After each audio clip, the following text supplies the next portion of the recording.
আসসালামু আলাইকুম। সবাইকে স্বাগত জানাচ্ছি। আমি নাসরুল ইসলাম তন্ময়। শুরুতে বিআরবি কেবল সংবাদ শিরোনাম। জানিয়ে দিব সর্বশেষ গুরুত্বপূর্ণ আপডেট সংবাদ। শুরুতেই শিরোনাম। আওয়ামী লীগ সরকার থেকে পরিত্রাণ চায় দেশের জনগণ, বললেন বিএনপির ঢাকা মহানগর উত্তর বিএনপির সদস্য সচিব হক। এরপর জানিয়ে দিব দেশের অর্থনৈতিক অঞ্চলে আরব আমিরাতের বিনিয়োগ চায় প্রধানমন্ত্রী শেখ হাসিনা। এদিকে দেশে ফিরলেন ওবায়দুল কাদের। সড়ক পরিবহন ও সেতুমন্ত্রী এবং বাংলাদেশ আওয়ামী লীগের সাধারণ সম্পাদক ওবায়দুল কাদেরের স্বাস্থ্য পরীক্ষা শেষে সিঙ্গাপুর থেকে দেশে ফিরেছেন। এদিকে কালো টাকা সাদার সুযোগ দুর্নীতিবাজরা উৎসাহিত হবে, বললেন ইসলামী আন্দোলন বাংলাদেশের সিনিয়র নায়েবে আমির মুফতি সৈয়দ মোহাম্মদ ফয়জুল করিম শায়েক চরমুনাই। জানাবো জনপ্রিয় ইউটিউবার রাফসান্দা ছোট ভাইয়ের বিরুদ্ধে গ্রেপ্তারি পরোয়ানা জারি। বৃহস্পতিবার ১৩ জুন বিশুদ্ধ খাদ্য আদালতের বিচারক আলাউল আকবর এ আদেশ দেন। অনুমোদনহীন ব্লু ড্রিঙ্কস বাজারজাত করার জন্য এই পরোয়ানা জারি করা হয়েছে। নিরাপদ খাদ্য কর্তৃপক্ষের ক্ষমতাপ্রাপ্ত খাদ্য পরিদর্শক মোহাম্মদ কামরুল হোসেন জানান, ব্লু ড্রিঙ্কের কোনো অনুমোদন দেশে নেই, এমনকি ঔষধ প্রশাসনও জানে না এসব ওষুধ না পানীয়। সেই পরিপ্রেক্ষিতে ইফতেখার রাফসানির বিরুদ্ধে গ্রেপ্তারি পরোয়ানা জারি করা হয়। এবং সর্বশেষ জানিয়ে দিব কেন গ্রিসে যাচ্ছে হাজারো ইসরায়েল বাসিন্দারা। ফিলিস্তিনি যোদ্ধা এবং লেবাননের প্রতিরোধ যোদ্ধাদের হামলার মুখে ঘরবাড়ি ছেড়ে পালাচ্ছে হাজারো ইসরায়েলিরা। এদের অধিকাংশই ইসরায়েলের সীমান্তবর্তী এলাকার বাসিন্দা ছিলেন। জীবন বাঁচাতে এখন গ্রিসে যাচ্ছেন এসব বাসিন্দারা এবং সেখানে স্থায়ীভাবে বসবাসের বন্দোবস্ত করছেন তারা, যা স্থানীয়দের মধ্যে ক্ষোভ এবং উদ্বেগের জন্ম দিয়েছে বলে জানিয়েছে হিব্রু ভাষার সংবাদ মাধ্যম ডি মার্কার। প্রিয় দর্শক, এতক্ষণ শুনছিলেন সংবাদ শিরোনাম, এবারে বিস্তারিত। তবে তার আগে বন্ধুরা, আপনি কোন স্থান থেকে আমাদের সংবাদটি দেখছেন কমেন্ট করে জানিয়ে দিন এই সংবাদ সম্পর্কে আপনার মূল্যবান মতামত। প্রিয় দর্শক, আপনি যদি আমাদের চ্যানেলে নতুন হয়ে থাকেন, ভিডিওটি দেখতে দেখতে চ্যানেলটি সাবস্ক্রাইব করে রাখুন, যাতে করে আমাদের লেটেস্ট আপডেট সংবাদগুলো সবার আগে আপনার কাছে পৌঁছে যায়। এবারে বিস্তারিত। আওয়ামী লীগ সরকার থেকে পরিত্রাণ চায় জনগণ, আমিনুল হক। ঢাকা মহানগর উত্তর বিএনপির সদস্য সচিব আমিনুল হক বলেছেন, আওয়ামী লীগ সরকারের দুঃশাসনে দেশের সাধারণ মানুষ আজ অতিষ্ঠ। মানুষ আওয়ামী সরকার থেকে পরিত্রাণ চায়। তিনি বলেন, সরকার দেশে যে গণতন্ত্র হরণ করেছে সেটা তারা পুনরুদ্ধার করতে দিতে চায় না, কারণ যদি গণতন্ত্র প্রতিষ্ঠা হয় তাহলে তারা ক্ষমতায় থাকতে পারবে না, জনগণ তাদের ভোট দিবে না। সুষ্ঠু এবং নিরপেক্ষ নির্বাচনে আওয়ামী লীগ ৩০০ আসনের ৫টি আসনও পাবে কিনা সন্দেহ রয়েছে।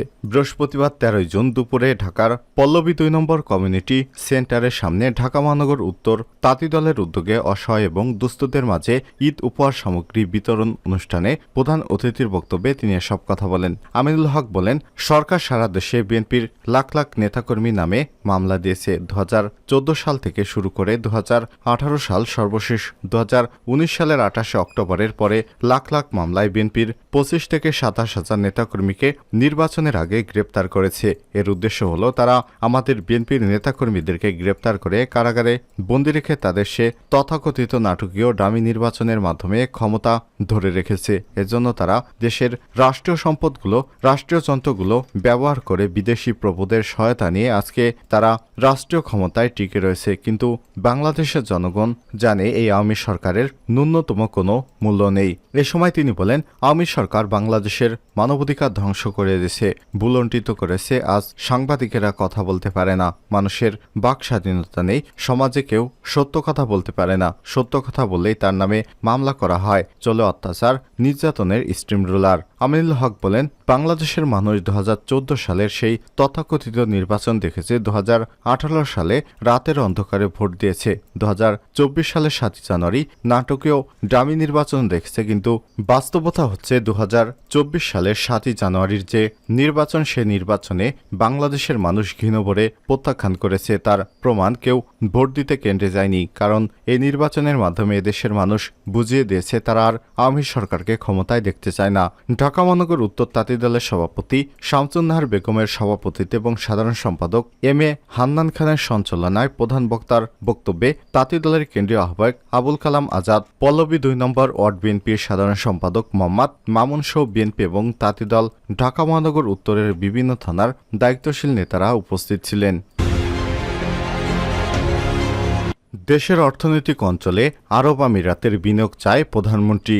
সংযুক্ত আরব আমিরাতের ইইউ এর বিনিয়োগকারীদের বাংলাদেশে বিশেষ অর্থনৈতিক অঞ্চলের বিনিয়োগ করতে আহ্বান জানিয়েছেন প্রধানমন্ত্রী শেখ হাসিনা। তিনি বলেন, ইউ এর বিনিয়োগকারীরা বাংলাদেশে বিশেষ অর্থনৈতিক অঞ্চলে বিনিয়োগ নিয়ে আসতে পারে। বৃহস্পতিবার 13 জুন সকালে প্রধানমন্ত্রী শেখ হাসিনার সঙ্গে সংযুক্ত আরব আমিরাত রাষ্ট্রদূত আবদুল্লাহ আলী খাসেব আল হামদির সৌজন্য সাক্ষাৎ হয়েছে। এ সময় প্রধানমন্ত্রী এই আহ্বান জানান। বৈঠক শেষে প্রধানমন্ত্রীর পেশ সচিব মোহাম্মদ নাইমুল ইসলাম খান সাংবাদিকদের ব্রিফ করেন।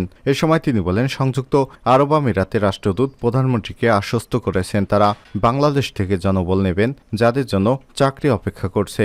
নাইমুল ইসলাম খান আরও বলেন, প্রধানমন্ত্রী এবং সংযুক্ত আরব আমিরাতের রাষ্ট্রদূত বাংলাদেশ থেকে কোনো অবৈধ অভিবাসীকে অনুমতি না দেওয়ার উপর জোর দিয়েছেন। সেই সঙ্গে উভয় দেশে এই বিষয়ে আরও সচেতন হতে সম্মত হয়েছে।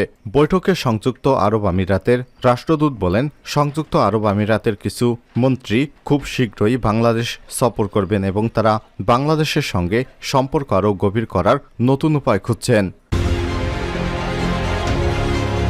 দেশে ফিরলেন ওবায়দুল কাদের। সড়ক পরিবহন ও সেতুমন্ত্রী, আওয়ামী লীগের সাধারণ সম্পাদক এবং মন্ত্রী ওবায়দুল কাদেরের স্বাস্থ্য পরীক্ষা শেষে দেশে ফিরেছেন। আজ বৃহস্পতিবার 13 জুন সন্ধ্যা 6টায় বিমান বাংলাদেশ এয়ারলাইন্সের BG 0585 নম্বর ফ্লাইটে তিনি ঢাকায় পৌঁছন। গত 11 জুন স্বাস্থ্য পরীক্ষার উদ্দেশ্যে সিঙ্গাপুরের মাউন্ট এলিজাবেথ হাসপাতালে যান ওবায়দুল কাদের। উল্লেখ্য, 2019 সালের মার্চে ওবায়দুল কাদেরের হৃৎপিণ্ডে 3টি ব্লক ধরা পড়ে। পরে তাকে সিঙ্গাপুরে মাউন্ট এলিজাবেথ হাসপাতালে নেওয়া হয়। সেখানে তার বাইপাস সার্জারি করা হয়। এরপর থেকে নিয়মিত বিরতি দিয়ে তিনি সিঙ্গাপুরে গিয়ে স্বাস্থ্য পরীক্ষা করান। কালো টাকা সাদার সুযোগ, দুর্নীতিবাজরা উৎসাহিত হবে। ফয়জুল করিম। ইসলামী আন্দোলন বাংলাদেশের সিনিয়র নায়েবে আমির মুফতি সৈয়দ মোহাম্মদ ফয়জুল করিম শাইখে চরমোনাই বলেছেন, দেশ ভয়াবহ সংকটে নিপতিত। এমন এক সময় সংসদে ঘোষিত 2024-25 অর্থ বছরের বাজেটের 15% কর দিয়ে কালো টাকা সাদা করার বিধান রাখার কারণে দুর্নীতিবাজেরা আরও উৎসাহিত হবে। সরকারের উদ্দেশ্য যদি এতটাই হতো যে বৈধ প্রক্রিয়ায় অর্জিত অর্থ বা প্রদর্শিত হয়নি তা বৈধ করার সুযোগ দেয়া, তাহলে এক্ষেত্রে অর্থের উৎস প্রদর্শনের শর্ত থাকত। কিন্তু এই শর্ত না থাকায় প্রমাণ করে সরকার অবৈধ অর্থ উপার্জনকে উৎসাহিত করেছে এবং তাদের বিশেষ সুযোগ দিচ্ছে। এভাবে দেশ আরও দুর্নীতিগ্রস্ত হবে, পরিণত হবে খারাপ অবস্থায়, যা জাতি হিসেবে আমাদের ভাবিয়ে তুলবে। বৃহস্পতিবার 13 জুন বিকেলে রাজধানীর পুরনো পল্টনস্থ আইএবির কেন্দ্রীয় কার্যালয়ে বিভিন্ন পর্যায়ের দায়িত্বশীলদের সঙ্গে মতবিনিময়কালে তিনি এসব কথা বলেন। এ সময় উপস্থিত ছিলেন দলের প্রেসিডিয়াম সদস্য অধ্যাপক আশরাফ আলী আকন, অধ্যাপক মাহবুবুর রহমান, যুগ্ম মহাসচিব মাওলানা গাজী আতাউর রহমান, কেন্দ্রীয় সাংগঠনিক সম্পাদক KM আতিকুর রহমান, কেন্দ্রীয় প্রচার এবং তা সম্পাদক মাওলানা আহমেদ আব্দুল কাইয়ুম, দপ্তর সম্পাদক মাওলানা লোকমান হোসেন জাফরি, আলহাস আব্দুর রহমান, মুফতি মোস্তফা কামাল সহ বিভিন্ন পর্যায়ের নেতৃত্ববৃন্দ।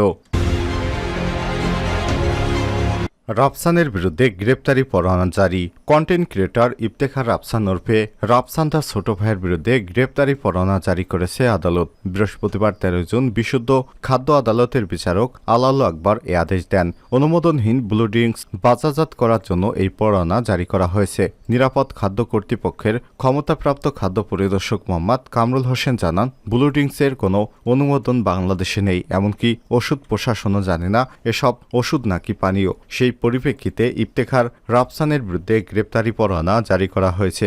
জানা গেছে, রাফসানের ওই প্রতিষ্ঠানটির নাম মেসাস ড্রিঙ্ক ব্লু বেভারেজ। এটি কুমিল্লার বিসিক শিল্পনগরীতে অবস্থিত। প্রতিষ্ঠানটি মোড়কজাতকরণ নিবন্ধন না নিয়ে তাদের উৎপাদিত ইলেকট্রোলাইট ড্রিঙ্ক পণ্য প্রস্তুত করে আসছিল।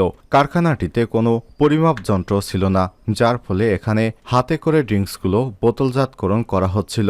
এ সময় নিবন্ধন ছাড়াই মোড়কজাত এবং বাজারজাত করায় ওজন ও পরিমাপ মানদণ্ড আইন 2018 এর 41 ধারায় 30,000 টাকা অর্থদণ্ড করে ভ্রাম্যমাণ আদালত অভিযানটি পরিচালনা করেন কুমিল্লার নির্বাহী ম্যাজিস্ট্রেট এবং সিনিয়র সহকারী কমিশনার ফারহানা নাসরিন। প্রসিকিউটর হিসেবে দায়িত্ব পালন করেন বিএসটিআইয়ের কুমিল্লা অফিসের কর্মকর্তা আরিফ উদ্দিন পিও, পরিদর্শক মেট্রোলজি এবং সার্বিক সহযোগিতা করেন Iqbal Ahmed, field officer CM.